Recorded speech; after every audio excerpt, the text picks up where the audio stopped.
Hey everybody, welcome to Lessons with Troy. Well, in today's lesson, it's going to be all about sus chords, right? In open D tuning using the benders, sus chords, the sus is short for suspended.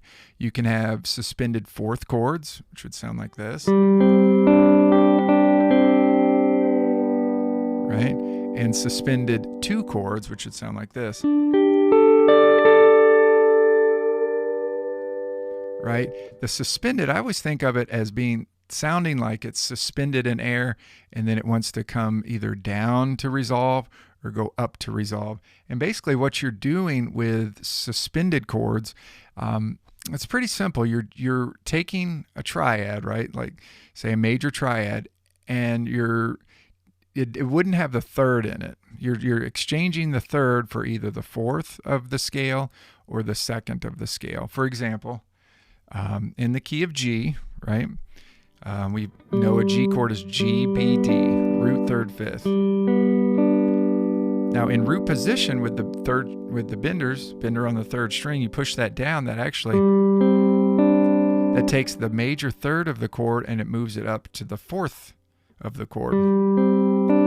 So then there's no third in the chord. It's root, fourth, fifth. Well, that fourth, it wants to come down. It wants to resolve down to the major third. Right? Now, you're getting that in root position, and in a major key, you can get that on your 1 chord and your 5 chord, as far as like having the bender down and then letting off for it to resolve. Over the G, that's our 1 chord, and also over the D, which is our 5 chord.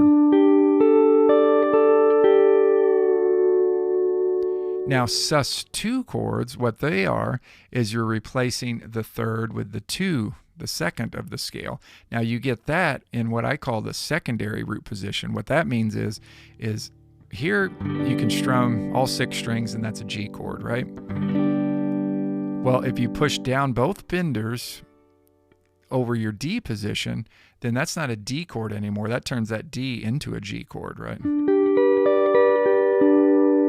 So there's a G chord with both benders. Here's a G chord with no benders. So under your 5 chord is your 1 chord.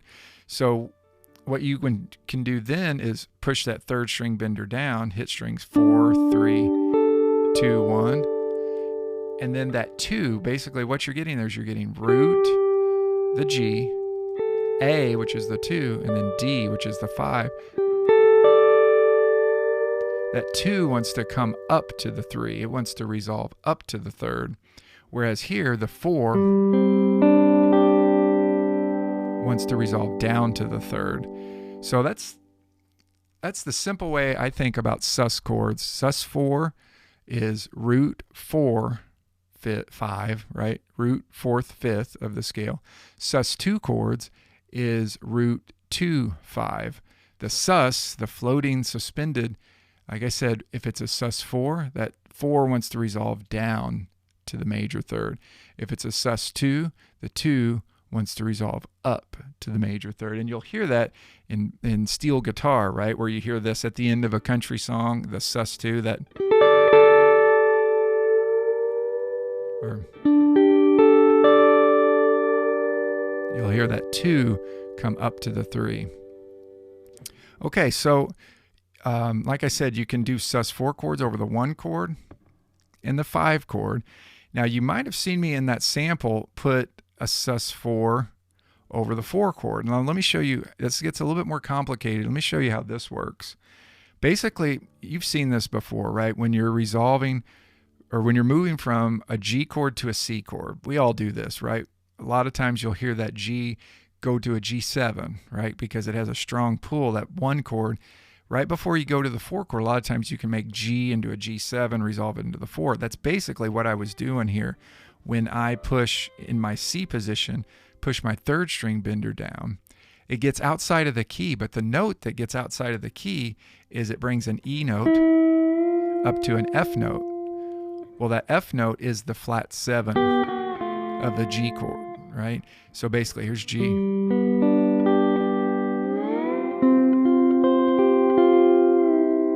Okay, so let me play you a sample here, and I'll show you what I mean.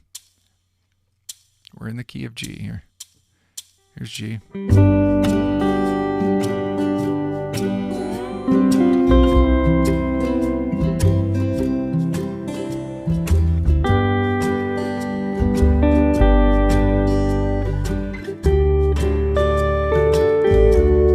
show you what I mean. Here's G.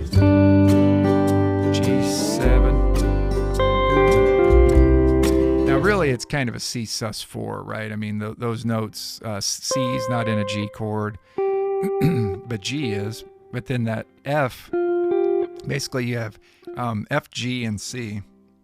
And that F likes to resolve down to the E note, which brings that G. It's a nice way to get to that C chord. And you heard me do that a lot in the sample.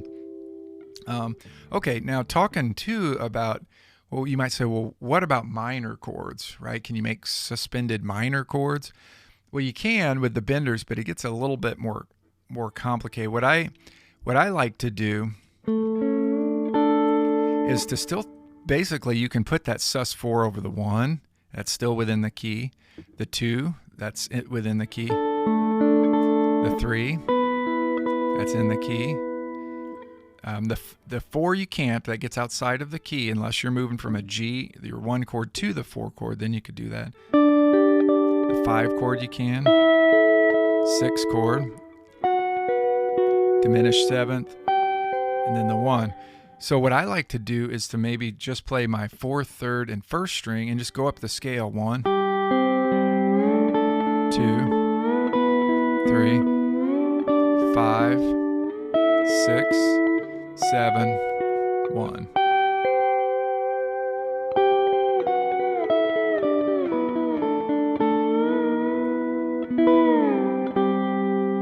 Right, and you get that kind of a sound. And that whole time I have that 3rd string bender down. And I skipped over my 4 chord because that's the only one where we get outside the key, right? Okay, let's talk about more about sus2 chords. The way you get them